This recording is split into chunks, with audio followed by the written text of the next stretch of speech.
Shalom. I want to start by giving all praises, honors, and glories to Yahweh, Bahashem, Yahweh Shai, Bahashem, Achakwadash, for giving the spirit to do the listening on today. Lord willing, Ephesians 11, the sheep of Yahweh, Bahashem, Yahweh Shai. I want to also give double honors to the apostles and elders of Great Millstone who taught us this 100% truth, according to the spirits to be Yahweh, Bahashem, Yahweh Shai. Peace and blessings to the hopeful elect out there, pushing his word to the four corners of the earth in sincerity. And peace and blessings to you hopeful believers out there, which are also a part of the elect. To y'all say shalom. And once again, I want to say call Allah, Yahweh, Bahashem, Yahweh Shai, Bahashem, Achakwadash, for giving the spirit to do the lesson on today. Lord willing to feed you lemon sheep of Yahweh, Bahashem, Yahweh Shai, man. Now, this is the brother Warga in the gym in Dallas branch. And I'm in transit right now, you know what I'm saying, and just looking at stuff and just meditating, you know what I'm saying, to the power and spirit of Yahweh Bahashem Yahweh Shai. You know what I'm saying, you are in the best position, you know what I'm saying, you are in the best position that you could be in, because if you're serving Yahweh Bahashem Yahweh Shai, you're in the best position you can be in. And Lord willing, we endure and stay in that good position, because what is Psalms 91 speaks about, man. You know what I'm saying, Psalm 91 and 1, you know what I'm saying, goes into how pretty much the Lord is a refuge, you know what I'm saying? A refuge, a fortress, you know what I'm saying? A place of protection, which is what? It says, he that dwelleth in the secret place of the Most High abideth in the shadow of the Almighty. What's that secret place of Yahweh Bahashem Yahweh Shai? That's knowing and believing, you know what I'm saying, having that Yahweh Kakodash upon you, having that wisdom, knowledge, and understanding. Isaiah 33 and 6 says how wisdom and knowledge should be the stability of thy times and the strength of thy salvation. So wisdom and knowledge, you know what I'm saying, other scriptures, not just any other wisdom and knowledge of the scriptures on how to please and serve Yahweh Bahashem Yahweh Shai is going to be beneficial. It's going to help aid you in getting you salvation, man. Why? Sirach 1 speaks about how the beginning of wisdom is fear. The Lord said he loveth none but those that dwell with wisdom. So the ones that fear Yahweh Bahashem Yahweh Shai, those are the ones that he loves. And the Lord is going to show his love for those if they continue in his fear. That's the biggest thing too. You got to continue in the fear of Yahweh Bahashem Yahweh Shai. You got to continue serving Yahweh Bahashem Yahweh Shai, man. Because if you don't, you'll be drawn back onto perdition. And the scripture speak about how if you draw back on perdition, the Lord's spirit shall have no pleasure in you, man. You know what I'm saying? And all those righteous deeds you have done will be forgotten because you took your hand off the plow. You know what I'm saying? But just to say that, because I'm just meditating, looking at the mindsets of these people, looking at the stuff that these people are posting, the stuff that the people are giving majority of their energy to, you know what I'm saying, their time, you know what I'm saying? It's all to folly and bullshit, vain shit. They're giving it all to shit that's not going to help them in the day of judgment. Proverbs 11 and 4 says, riches profit not in the day of judgment, but righteousness delivered from death. You know what I'm saying? So, riches profit not in the day of judgment. You wearing yourself and trying to get rich, or you wearing yourself in shit that doesn't even, because you could just relate riches to shit that is not even, you could relate riches to stuff, just like, excuse my friend, you could relate riches to stuff that's not beneficial. Because righteousness, what it says in 2 Timothy 2. So like in 2 Timothy 3, it speaks about how this is profitable for instruction on righteousness. And by you being righteous, you please Yahweh Bahashem Yahweh Shai. If you love me, feed my sheep. If you love me, keep my commandments. And our righteousness is all established by us by faith. You know what I'm saying? Us having faith, and faith is carried by works. Hebrews 11 and 6 speaks about how that you believe that he is rewarded of those that diligently seek him. You know what I'm saying? So that's your action, you know? Having that faith in Yahweh Bahashem Yahweh Shai. It all goes back to those things and being righteous. But those riches could pretty much be umbrella over shit that doesn't matter. Because you're not going to be able to bribe your way out of serving Yahweh. I mean, you're not going to be able to bribe your way out of the Lord's judgment. What does it say, man? It says how the Lord come back and his reward is with him to reward each man according to his works that he have done in that body. So everybody has to go before the judgment seat of Yahweh Bahashem Yahweh Shai. Everybody has to go before the judgment seat of Yahweh Shai. He's the judge.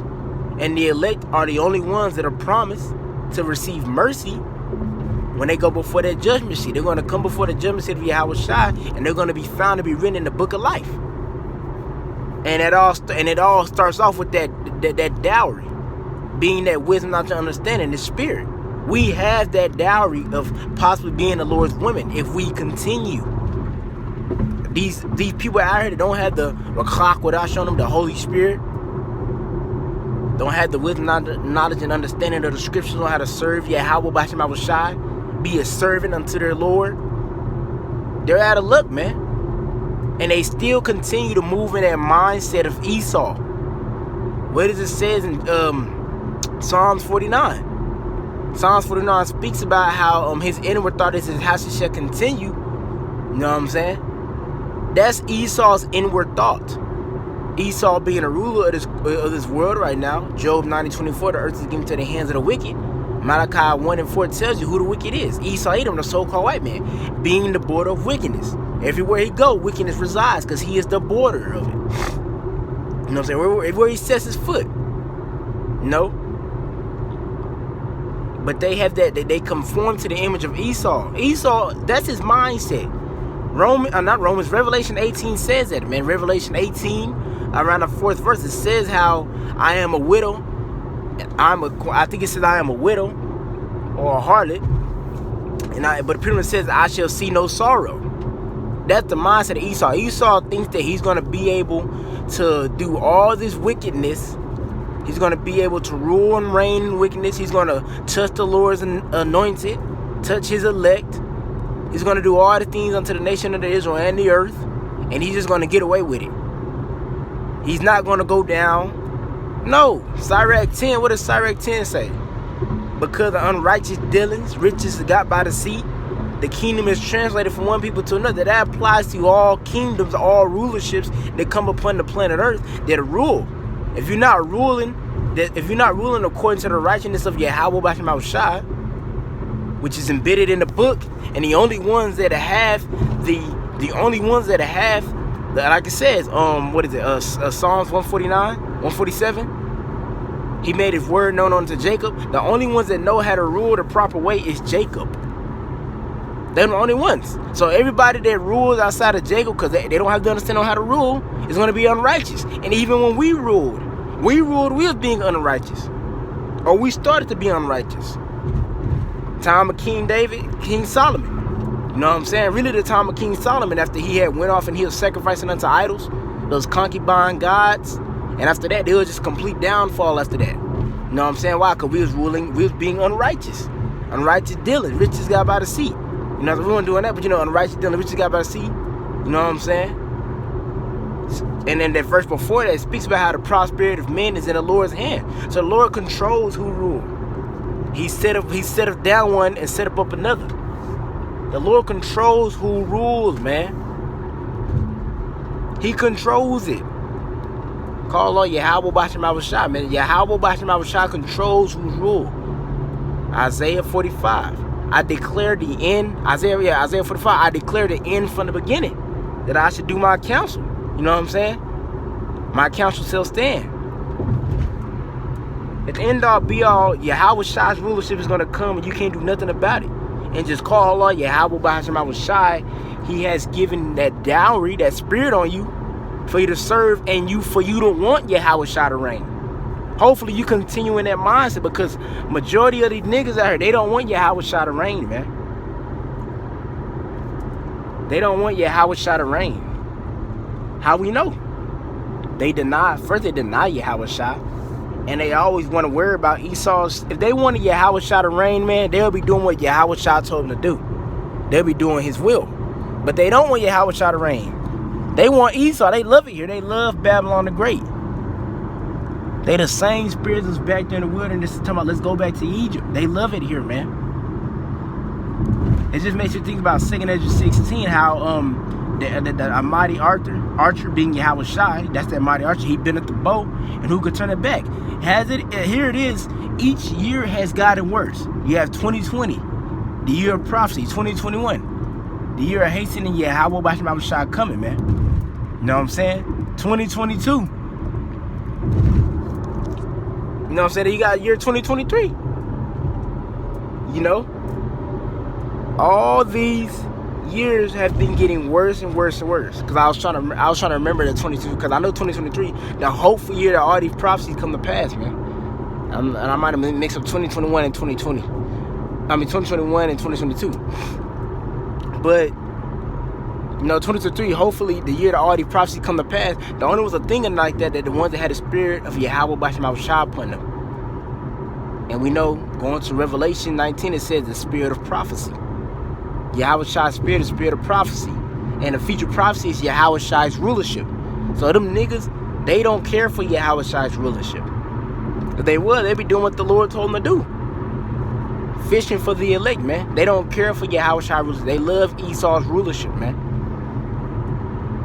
That's why scriptures speak about they that have loathed my law, they will get a death by pain. Then, after they die and come back to the loins of the elect, then they will understand that Yahweh Shai's rulership is an essential rulership. It's needed. If we don't have Yahweh Shai come back and set stuff right, we're through. Why you think the scriptures say, if the Lord is shorten the days for the elect's sake, no flesh shall be saved? Why you think the Lord translated Enoch? Why? Because if he didn't translate Enoch, Enoch would eventually started to go off. We in the flesh. The elect eventually will be consumed by all this wickedness. So Yahweh Shai coming to stop this. In other words, the Lord is almost saying, like, what really he's saying, his only hope is the only hope is him returning. He's the answer. Yahweh Shai is the answer, man. Without Yahweh Shai returning and setting stuff right side up, we through. Esau don't even know that he's fucking himself up. Esau just so damn prideful. What it say? Pride go before destruction. He being so damn prideful, he don't even know that he's destroying himself. And then pride go before destruction because the Lord hate pride niggas, man. Pride is the beginning of, and it also scripture say pride is the beginning of you departing from your maker. Us being prideful, we departed from the ordinances of Yahweh Basham Shai. The Lord created us to be that physical extension of him, to be priests and kings to the other nations, to show them how to serve the Lord, and all of creation was going to flourish. But just saying it again, call Allah Yahweh Basham Shai, that you are in this truth, serving, pushing, enduring. Call Allah Yahweh Basham Shai, because the times we in scripture speak about how prophets have desired to see the things that we see. They desire to see these times. And those prophets are here back here today, but in their time period, they knew it was afar off. They knew Yahweh Shai wasn't coming. They knew he was going to come. They knew that, but they knew that this wasn't the time period. When Yahweh Shai came, that was the end. We in the latter days of the end. We looking at Esau's kingdom crumbling right now.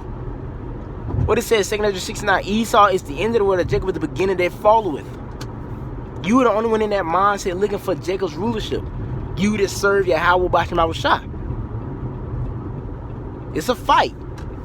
You know what I'm saying?